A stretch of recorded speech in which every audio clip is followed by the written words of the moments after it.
Assalamualaikum warahmatullahi wabarakatuh. Ashama harka foonii akkam jirtan dhaggeeffattoonni YouTube channel Sof Marab. Bakkuma jirtanitti nageenyi kan koo kan jaalalaa fi kabajaa isin haadha qawweechaa. Har'as viidiyoo tokko walitti deebinee jirra. Viidiyoo har'aa keessatti kan isinitti agarsiisu akkamitti sagalee bilbila keessanii itti dabalachuu akka dandeessan isinitti agarsiisa.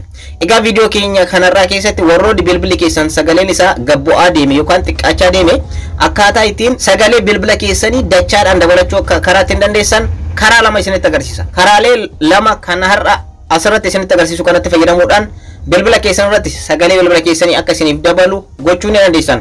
Warroonni sagaleen bilbila kan kootii xiqqaachaa dhufe natti dhagahamaa jiru baay'ee tokko gabbu'aa jira warroonni jettan karaalee kanneen lamaan itti fayyadamtanii sagalee bilbila keessanii sirreeffachuu ni dandeessan.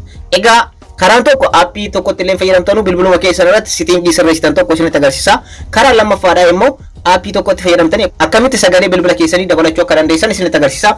Egaa gaafiin kun namoota baay'ee irraa waan natti dhufee fi irra caalatti sagalee bilbila keessaniitiif kwalitii sagalee bilbila keessaniitiif barbaachisan sooftiweerii bilbila keessanii update gochuu fi bilbila keessan irratti aappiiwwan argaman hunda update gochuudha wanti guddaan isin barbaachisu irra caalatti jechuudha. Kana immoo viidiyoo irratti hojjedhee jira kanaan dura jechuudha. Bilbila keessan akkaataa ittiin haaromsachuu dandeessanii fi akkasumallee aappiiwwan bilbila keessan irratti argaman akkaataa ittiin haaromsachuu dandeessan kanaan dura viidiyoo tokko isiniif hojjedhee jira. Viidiyoo san immoo as description jala isiniif ka'a linkii isaa. Viidiyoo sanis daawwachuudhaan bilbila keessan haaromsachuu ni dandeessu. Akkasumallee aappiiwwan bilbila keessan irratti argaman haaromsachuu ni dandeessan. Har'a immoo qabadhee kan isin dhufe akkamitti sagalee bilbila keessanii kan gad bu'aa deeme guutumaan guututti kan badee osoo hin ta'in kan gad bu'aa deeme akkaataa ittiin sagaleen bilbila keessanii akka itti dabalu gochuu ittiin dandeessan. Sagaleen bilbila keessanii yeroo bittanii fi yeroo itti fayyadamaa deemtan gad bu'aa deema. So akkaataa kamiin sagalee bilbila keessanii dabalachuu akka dandeessan karaa lama isinitti agarsiisa. Ani mo'edha. Channel kan koo Sof Marab irra warroonni yeroo jalqabatin gara YouTube channel kanatti dhuftan subscribe gochuudhaan gara maatiiwwan keenyatti dabalamaadha. Akkasumallee mallattoo bilbila san tuquudhaan ol irra godhaadha. Yeroo hunda viidiyoowwan barnoota ciccimoo of keessaa qaban yeroo gallakkisuu akka isin qabuuf maatiiwwan channelichaa viidiyoo kana like share gochuudhaan eegalaadha. Amma gara barnoota keenyaatti ceena. Karaan tokkoffaan sagalee bilbila keessanii dabalachuudhaaf isin qarqaaru settingii bilbila keessanii seentu. Ergasii immoo sounds and vibration kan jedhu kana click gochuu ni dandeessu. Akkasumallee bakka search barii kanarratti settingii kanarratti jechuudha bakka xiyyaadhaan isinitti agarsiisu kanarratti sounds and vibration jettanii barreessuu ni dandeessan. Already settingiin kun bilbila keessan irratti yoo argamu baate haala kanaan bakka search kanarratti search gochuu ni dandeessan. An already sounds and vibration kan jettu settingiin waan jirtuuf ishee irratti okay jedha. Ergasii immoo akkana keessa gabbuutanii volume kan jettu jirti. Volume kan jettu kanarratti click gootan. Ergasii immoo asirratti tuqaa sadiitu argama bakka xiyyaadhaan isinitti agarsiisaa jiru kana tuqaa sadiin kanneen click gootan.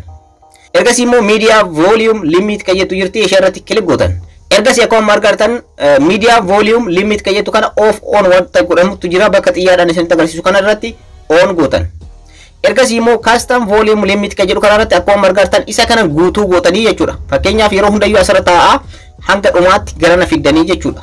Egaa haala kanaan wanta kana sirreeffachuudhaan sagaleen bilbila keessanii dachaadhaan akkasiif dabalu gochuu ni dandeessanii.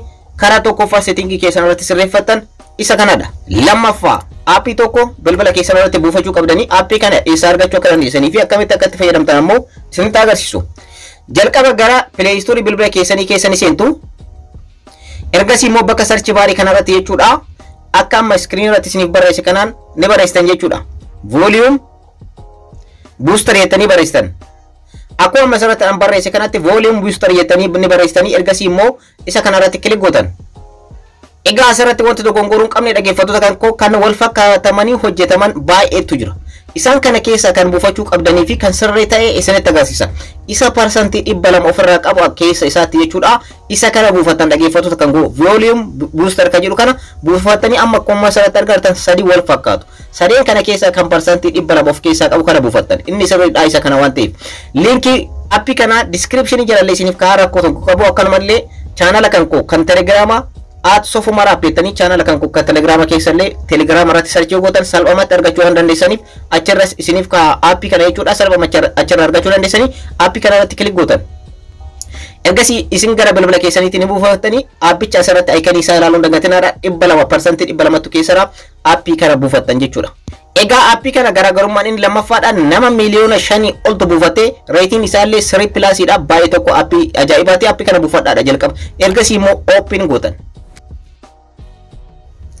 Ergasii immoo while using the app kan jedhu kan jalqaba kanarratti heeyyama kennitaniif jechuudha. Egaa appichi yeroo jalqabaatiif keessa yeroo seentan kana fakkaata jechuudha dhaggeeffattoota kan koo amma immoo dhaggeeffattoota kan koo akkamitti appii kanatti fayyadamuu akka dandeessanii fi sagalee dachaadhaan dabalachuu akka dandeessan isinitti agarsiisu. Muuxii isa yeroo kanarra yoo gootan sagaleen gonkumaa akka hin qabne gochuudha jechuudha X gochuudha jechuudha akkuma asirratti argartan. Parsantii 30 godhachuu barbaadan parsantii 30 kana akkanumallee 60 gochuu barbaadan akkanumallee 100 gochuu barbaadan 125 gochuu barbaadan 150 akkanumallee 175 gochuu barbaadan maaksi ka jedhu kun immoo 200 irra jechuudha dachaadhaan akka isiniif dabalu gochuu ni dandeessanii. Sagaleen bilbila keessanii gabbu'aa yoo deeme jechuudha maaksi kan irra godhachuudhaaf sagaleen keessan kan bilbila keessanii 100 yoo ta'e appii kanatti yoo fayyadamtan immoo sagaleen bilbila keessanii dachaadhaan dabalee 200 isiniif ta'a jechuudha. Kana gochuudhaaf immoo maaksi ka jedhu kan irra godhatan jechuudha.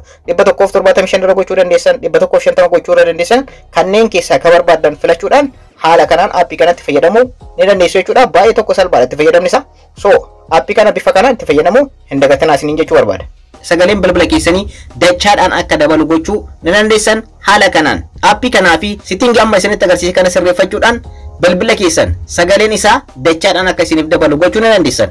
Anmoyedha channel kan koo Sof Umar Appirra barnoonni kan koo kanarraa kana fakkaata. Warroonni yeroo jalqabaatiif gara YouTube channel kana dhuftan subscribe gochuudhaan gara maatiiwwan keenyaatti dabalamaadha. Akkanumallee video kana like share gochuun dagatinaadha. Yeroo biraa video biraatti walitti deebinaa horaa bulaa.